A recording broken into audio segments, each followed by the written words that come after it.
आजमगढ़ से इस वक्त की बड़ी खबर। रेनबो चिल्ड्रन हॉस्पिटल में नवजात बच्चों की कथित अदला बदली के मामले को लेकर अस्पताल प्रबंधन ने प्रेस वार्ता कर मीडिया में चल रही खबरों का खंडन किया है।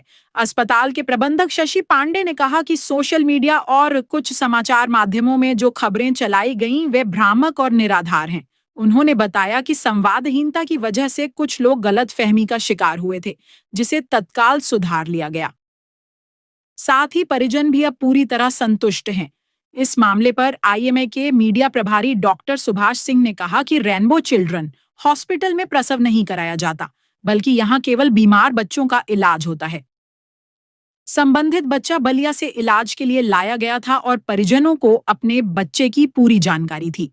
डॉक्टर सुभाष सिंह ने इसे मानवीय भूल बताते हुए कहा कि भविष्य में ऐसी घटनाएं दोबारा न हों, इसके लिए आईएमए और अस्पताल प्रबंधन आवश्यक कदम उठा रहे हैं। वहीं लापरवाही के आरोप में संबंधित स्टाफ को हटा दिया गया है। फिलहाल इस पूरे मामले को लेकर अस्पताल प्रबंधन ने स्थिति स्पष्ट करते हुए अफवाहों से बचने की अपील की है। आईएमए को लेके जो अभी तक हमारे रेनबो हॉस्पिटल से सूचना दी गई है, तो मैं अक्षरशः चीजें जो अभी मित्र मुझे बता रहे थे, तो मैं कहना चाह रहा था कि जो मैंने सबसे पहले अनऑफिशियली भी जो बात की थी कि मिसअंडरस्टैंडिंग की वजह से चीजें हुई थी, लेकिन एज ए डॉक्टर और टेक्निकल, अब इन्होंने एज ए मैनेजर बात की, मैं एज ए डॉक्टर बात करता हूँ।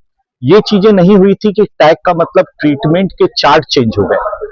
ट्रीटमेंट का मतलब 4 नंबर बेड पे कोई बच्चा है तो 4 नंबर बच्चा जो था, और या मान लीजिए 8 नंबर पे कोई बच्चा है तो 4 नंबर के बच्चे का ट्रीटमेंट 4 नंबर के हिसाब से चल रहा था।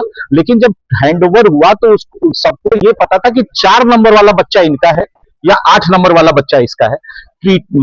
आईएमए हमेशा इसमें रहता है कि एटलीस्ट मिसअंडरस्टैंडिंग इस लेवल पे हुई, लेकिन जैसे मैंने पहले भी बोला था कि कोई दवा लिया गया, जब तक इंजेक्शन लगा नहीं तब तक जो फॉल्ट है वो मैनुअल फॉल्ट है, और जैसे ही इंजेक्शन लगा वो एक अलग क्रिमिनल ऑफेंस हो जाता है। तो उसमें ऐसा नहीं हुआ था, बस ये सूचना थी कि जो 4 नंबर वाला इनका है या 8 नंबर वाला इनका है, ट्रीटमेंट उनके रिस्पेक्टिव ट्रीटमेंट के हिसाब से ही चल रहा था। तो ये टेक्निकल चीजें हैं। मेरी बात हुई थी डॉक्टर साहब से, तो इसमें उन्होंने बताया कि टेक्निकली रूप से ऐसा नहीं था कि ट्रीटमेंट अलग अलग चल रहे थे, ट्रीटमेंट अलग चल रहे थे, लेकिन ये पता था कि हमारा बच्चा 4 नंबर का है, उनका बच्चा 8 नंबर का है। तो इस ढंग से वो चल रहा था। दूसरा हमारा ये कहना है कि कहीं भी जो भ्रामक है, और हॉस्पिटल प्रशासन की ओर से मुझे नहीं लगा कि कहीं भी ये पोस्ट किया गया कि कोई भी मीडिया के मित्र ने भ्रामक खबर कराई गई है। वो शायद मीडिया के मित्रों में भी आपस में ये चीजें लिखा है, कहीं भी किसी भी हॉस्पिटल के डॉक्टर्स ने कभी पोस्ट नहीं किया, या आईएमए की ओर से भी किसी भी डॉक्टर ने नहीं पोस्ट किया कि आप भ्रामक खबर है।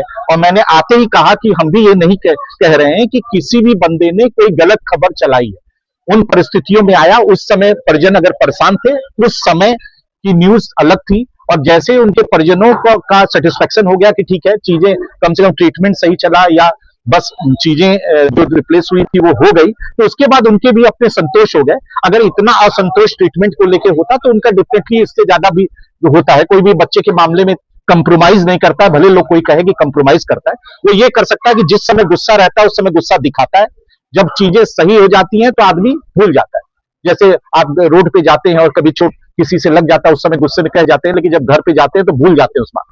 तो वही वाली बात है कि जब तक कि इतना भीषण एक्सीडेंट ना हो जाए जो आप भूल जाए, भूल ना पाए। तो मेरा वही कहना है कि किसी भी हॉस्पिटल या आईएमए द्वारा कहीं नहीं कहा गया है कि भ्रामक में 1-2 जगह, हाँ, मैं इसका खंडन करता हूं कि मैनुअल मिस्टेक्स को इंटेंशनल रूप से न लिया जाए, कि बच्चे की तस्करी किया जाता है या बच्चे का रूप पैसे के रूप में लड़के को लड़की में चेंज कर दिया जाता है। इस तरह का कोई भी इंटेंशन न प्रशासन का है, न हॉस्पिटल प्रशासन का न है, न आईएमए का कोई भी डॉक्टर ये करता है। क्योंकि देखिए, ये तो गलती उस माँ बाप की भी है जिसको पहले बच्चा हैंडओवर किया गया। लेकिन मैं ये मानता हूं कि जिस बच्चे को हैंडओवर किया गया, लेकिन अब आज उसके माँ बाप से कोई नहीं पूछ रहा है। अब पूछने का क्वेश्चन हॉस्पिटल प्रशासन से हो रहा है। ठीक है, हर विकारियस रिस्पॉन्सिबिलिटी करते हैं कि हॉस्पिटल का क्या होता है, हर आदमी के लिए उसका ओनर रिस्पॉन्सिबल है, एक विकारियस रिस्पॉन्सिबिलिटी में आता है। लेकिन आप ये मानिए कि जिस पेरेंट्स को दिया गया अगर उसका बच्चा नहीं था तो वो भी क्रिमिनल ऑफेंस है। तो ये मेरा कहने का मतलब है कि ठीक है, अब वो भी ये कह देगा सब गलती से गलती हो गई, भूल गया, मैं चेक नहीं कर पाया, अच्छे से बच्चे को देखा नहीं। अब मतलब एक दिन पूरा रखा बच्चे को, कैसे चेक नहीं कर पाया? देखिए मैं मानता नहीं एक हूँ। घंटे के लिए मान लीजिए, 2 घंटे समझ में, एक दिन रखा हो बच्चे को पूरा, और दूसरे नंबर तो जो कर्मचारी दिया वो जिम्मेदार है, जो ले गया उसको जिम्मेदार, दोनों लगा दिए। मैं अलग बात है, लेकिन मैं कर्मचारी के लिए तो उन्होंने इस मामले का फाइनली क्या जाएगा? मेरा यही मानना है कि ये एक मिसअंडरस्टैंडिंग है, ये ह्यूमन एरर की तरह है, ये कहीं भी इंटेंशनली कहीं भी नहीं है, जिसमें पैसे के लेन देन में लड़का लड़की बदलना, तस्करी के रूप में बदलना, ये पूरी तरह गलत है।